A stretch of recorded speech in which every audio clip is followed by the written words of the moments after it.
Huelguistas. Autor Marcelino Dávalos. ¿Y pa' qué he de estar en mi juicio? ¿Pa' hacerme el cargo a sangre fría de cuanto pasa? ¿Dar fe de todas sus porquerías? Gracias. Prefiero la cantina. Era esta indefectiblemente la respuesta de Chamula a mis observaciones. Pobre Fortunato. Así acabó él. No parece sino que cuantos sufren vieran escrito en las fachadas de las tabernas olvido. Tal es la fiebre con que a ella se precipitan, y la taberna hilvana, y el clima costura. Nadie sabe en qué parte del monte duermen, allí donde menos le buscaron. Aguardaba el olvido, un olvido compasivo. Le pedían olvidar, les concedió además ser olvidados. Estas o parecidas consideraciones hormigueaban en mi cerebro tan amigo de fantasear, cuando el silbato de la locomotora vino a ponernos en movimiento. La nueva carnada, la ración quincenal, la carretada de abono del territorio. Así designamos el pasaje que de 15 en 15 días traen los transportes. Estaba allí. La carne de paludismo importada ese día ostentaba algo de característico. A diferencia de lo que siempre ocurre, el montón de harapientos instalado sobre los costales de harina en el andén y techo de las plataformas conservaba algo de común, como si se tratase de una enorme parentela. No sé yo lo que les hacía parecerse. La nariz, el acento al hablar, la forma de vestir, no lo sé. Solo en otra ocasión habíamos visto algo semejante. 2 remesas enviadas en el año anterior por cuenta de un estado. Unos pobres diablos que pidieron el reparto de sus ejidos, y como un alto personaje tuviera interés en reservárselos, obtuvo del ministerio respectivo no tan solo que no se les repartiesen, sino que no volvieran los indígenas quejosos a hacer leña ni carbón en tales tierras.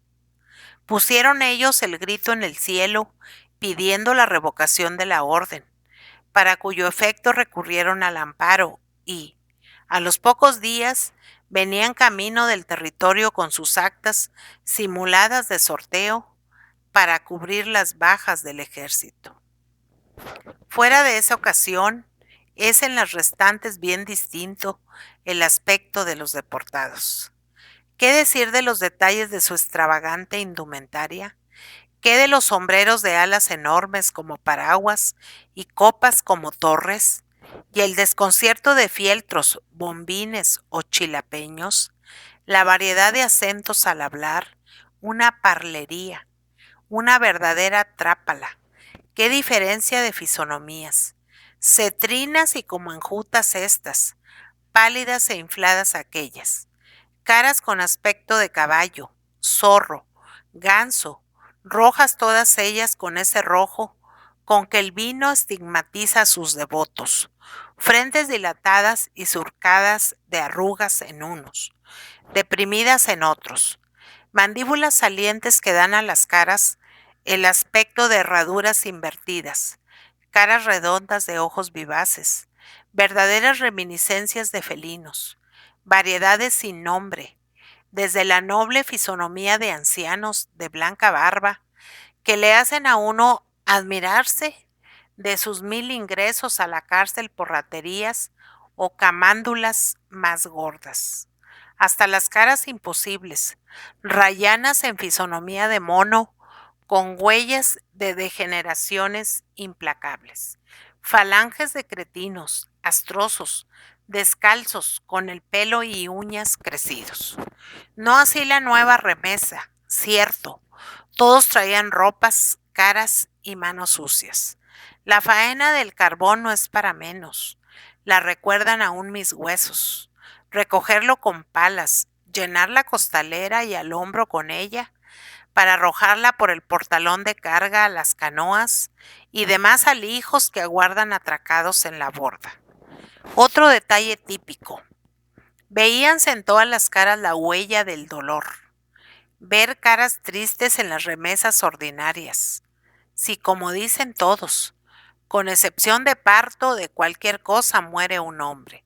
Bien, al contrario, la mirada de los recién venidos al encontrarse con la de los aclimatados parecen decirse, no nos conocíamos, pero como era natural nos encontráramos, aquí estoy para servirte.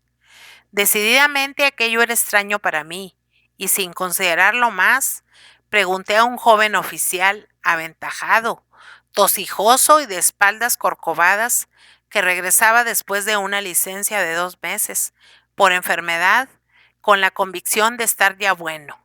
Sí, bueno para morirse, pregunté.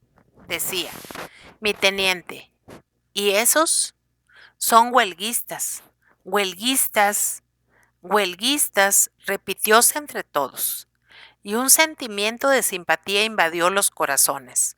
Huelguistas, claro, ya lo decíamos. No podía ser gente mala, bien. Otro es el molde para vaciar pícaros. Y les reíamos al saludarles, preguntando si venía entre ellos alguno de los valientes que habían prendido fuego a las tiendas de los explotadores, los esclavistas.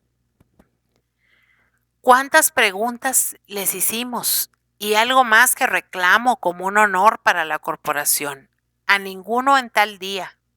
Escamoteamos ropas, dinero ni objeto de poco o ningún valor.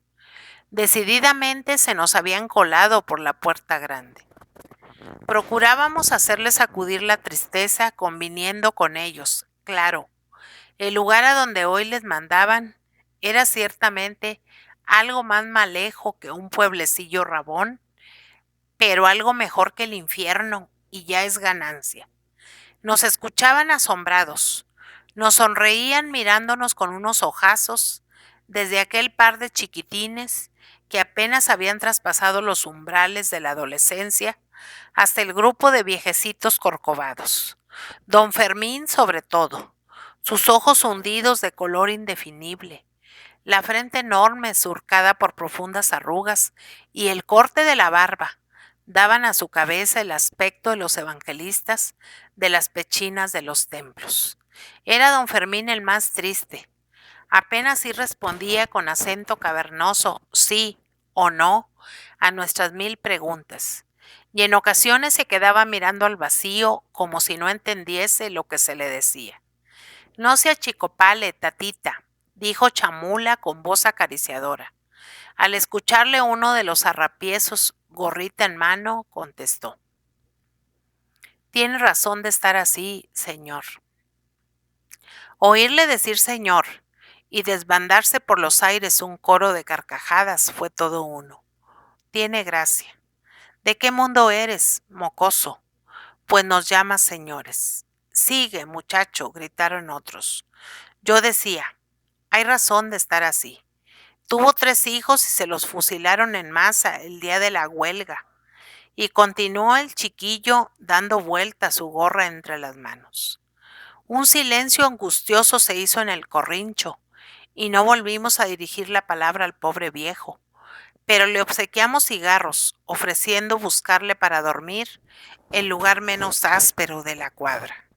Los muy cochinos, fusilar a los esclavos de la máquina, hambrientos y niños, explotados y jóvenes, exprimidos y adultos, en la miseria y viejos, y para completar el cuadro a cuantos se rebelen en contra de su cadena. Fusilarlos en masa, los muy cochinos. Más de un mes dieron material de conversación los incidentes acaecidos a los pobres. Fueron primero alta en los batallones y se les cortó el pelo al rape, sin ser inconveniente afiliarles en los pequeñines aquellos su corta edad, ni en los ancianos sus largos y doloridos años.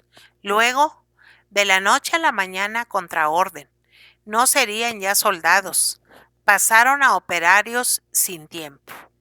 De militares eran peligrosos, tenían nociones de sus derechos y sabían de protestas de víctimas contra sus victimarios. Además, su ingreso en los batallones podía ser una recompensa. En la milicia hay ascensos y sueldos y honores.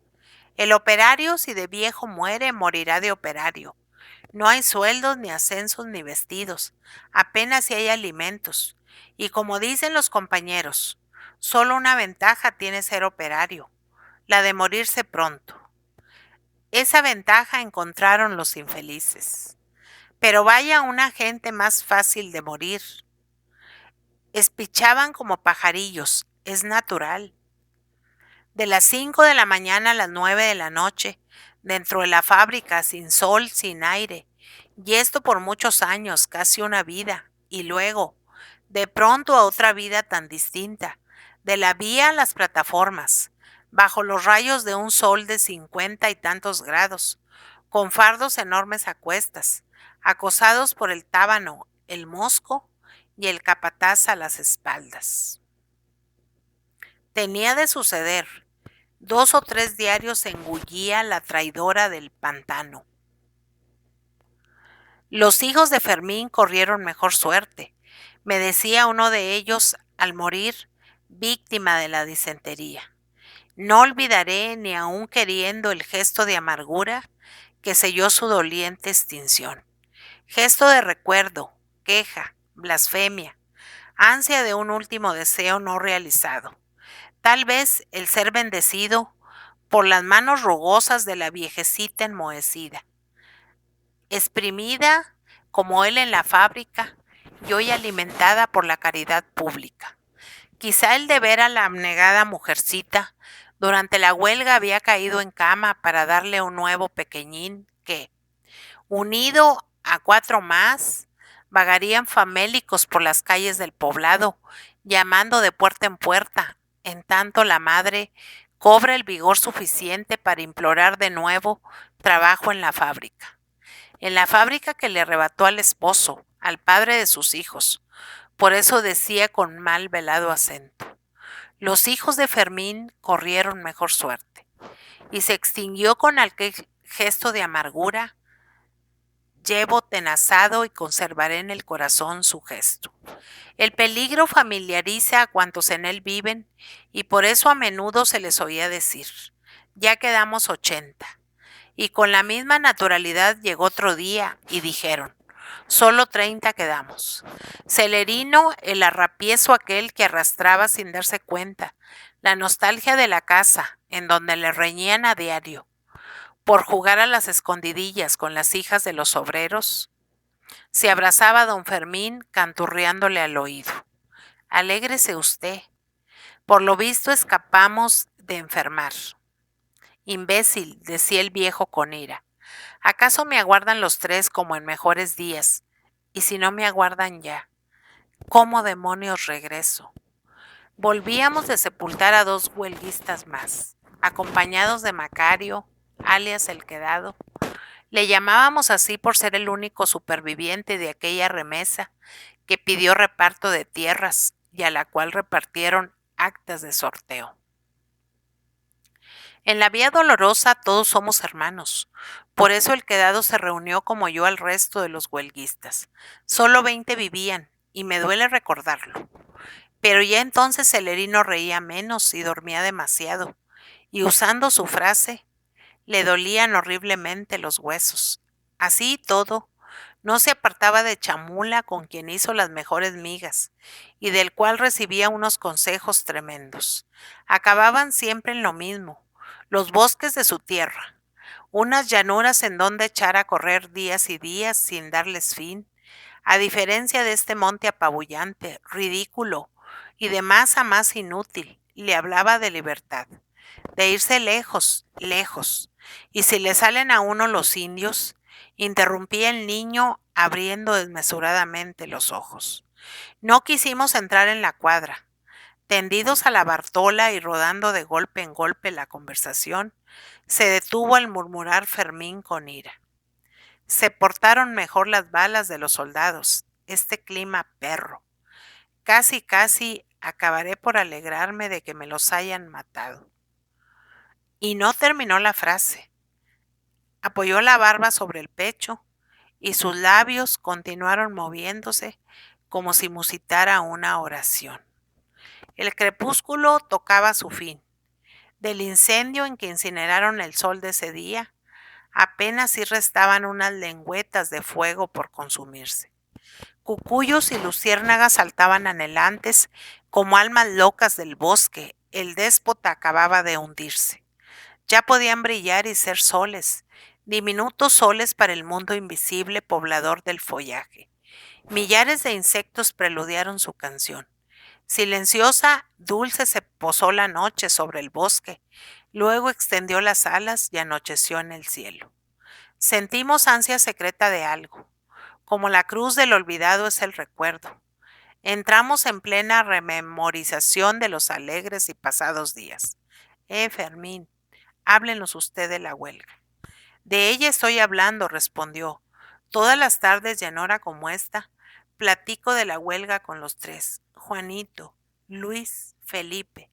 ¿No van a la fábrica? No, padre. Están matándolos y no entran. La fábrica esclaviza y mata. La fábrica da de comer. Los muertos ya no comen. Luego no entran, no. Ninguno de los tres, ninguno. ¿Me conceden entonces un último favor? Sí, padre. ¿Cuál? Quiero ir con ustedes. Me declaro en huelga, y así fue huelguista. En el fondo había razón de sobra. Trabajar de las 5 de la mañana a las 8 de la noche, y por un rollo de satín, con 3 mantas, pagar el miserable jornal de 1 peso y centavos. Apelamos al presidente de la República, y lo hizo tan bien que consiguió de los industriales nos aumentasen 15 centavos con la obligación de nuestra parte de pagar las lanzaderas inutilizadas en el uso, arcos, pasatramas, perillas, corazones y rejas. Ante tan señalado servicio, claro, ni quien se parara en la fábrica. No nos defienda, compadre. Al principio, tal cual, había en la sociedad de socorros fondo para ayudarnos en algo. El fondo se agotó y tocó su turno a la caridad pública. La caridad se cansó y llegó su turno al hambre. El hambre no se cansa. Ley de las leyes, cuando el hambre dice, quiero, todos a un lado. Ni nuestros corazones, ¿quién fía en el corazón? Al corazón como a las campanas debemos preguntarle, ¿por qué repicas? ¿Te han condenado a muerte? ¿Te cayó el gordo de la lotería? ¿Se te murió alguien? Ni nuestra cabeza ni nuestros corazones, nuestros estómagos, ellos inspiraron aquella justicia. Si fue justicia aquella venganza, si venganza fue. Su lenguaje era claro, a las tiendas, a las tiendas. Y allá vamos todos, viejos, viejas, mozos, todos unidos. Nadie pensó en rivalidades de fábrica, en celos de obrero, en diferencia de credos unidos y fuertes. Los niños cogían para imitarnos un par de piedras, y las mujeres llevaban 3 o más en la falda. Un solo grito en la muchedumbre. Una sola voz clamoreaba en los aires con el rumor de un mar embravecido. A las tiendas, a las tiendas. Entonces lo comprendimos. El mejor lazo de unión es el dolor. Éramos hermanos, ciudadanos de una gran república, la miseria. Si la primera república no nació en una taberna, nació en un día de hambre, a las tiendas. Tenían cuenta pendiente con nosotros, allí había ido a parar nuestra sangre. En la fábrica no adelantan dinero, pero se dan vales, y como el hambre apremia, se acepta el vale.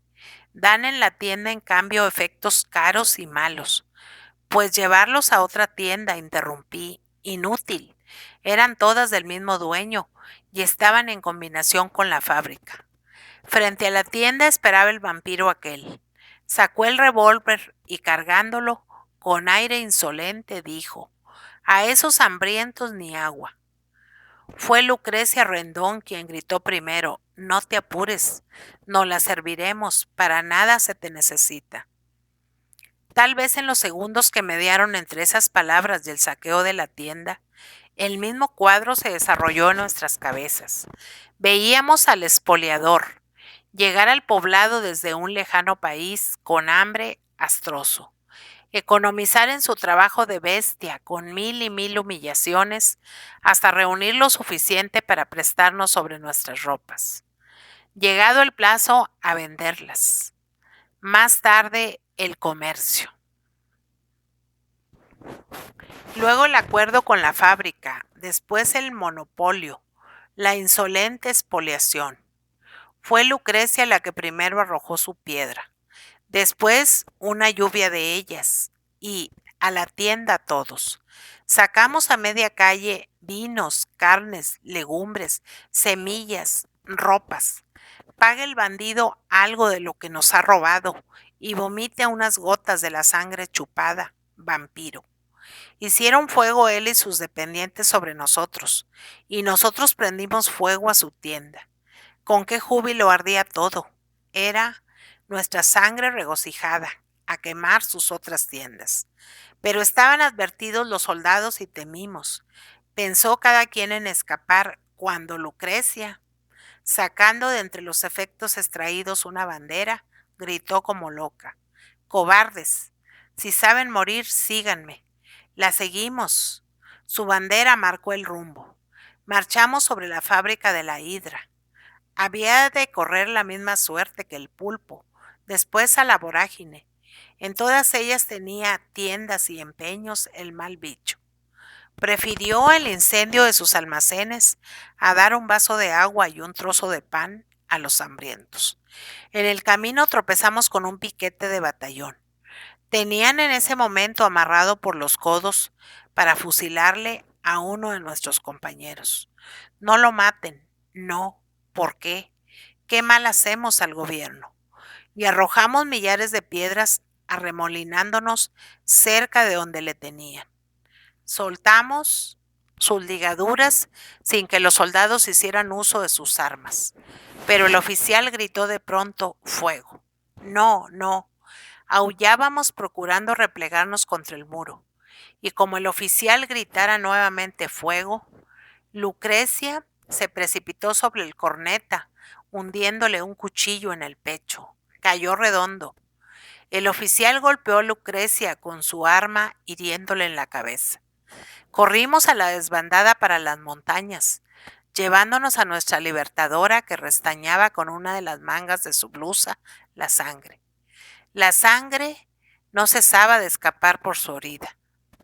Vengados. Debía estar por fuerza maldito cuando en las tiendas hubo. Tal era la fuerza con que se consumía. Por todos lados se disparaba, en el campo, en la calle, desde las azoteas. Caían los infelices inermes, sin defensa. Y por si tanta sangre no bastara, llegaban nuevos trenes cargados de soldados y cajas, muchas cajas de parque.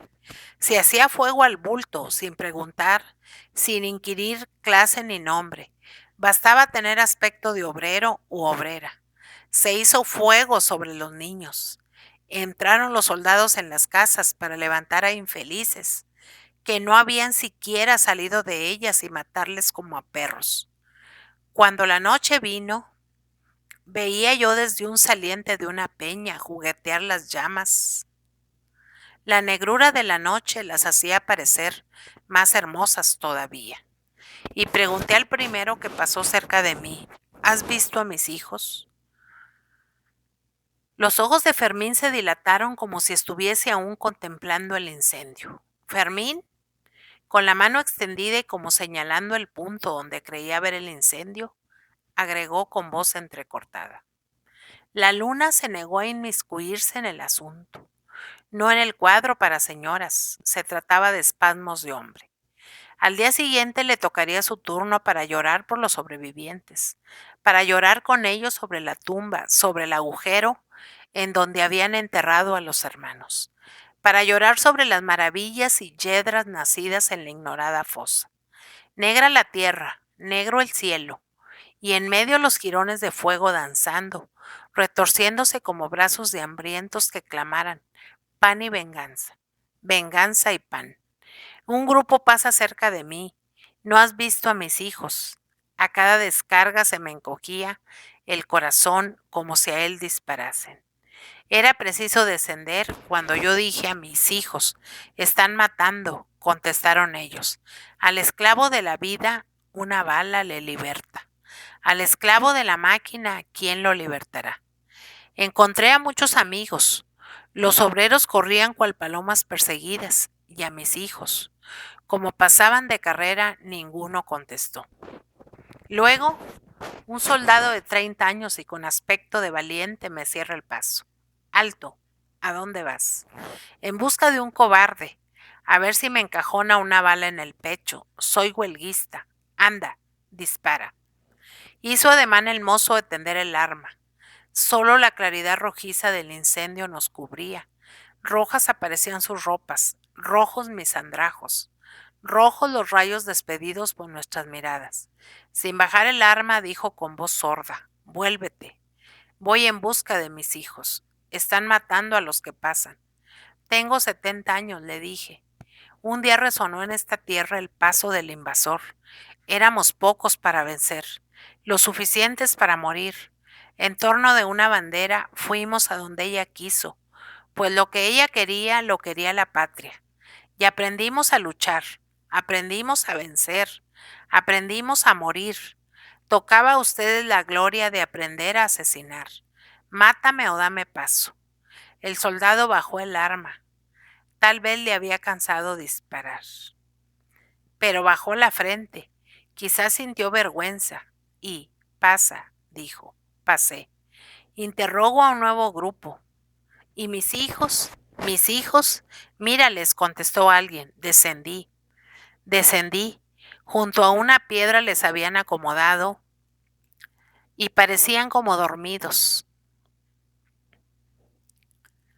Juan, Luis, Felipe no fueron a la fábrica. Mataron a cuantos se negaron a entrar.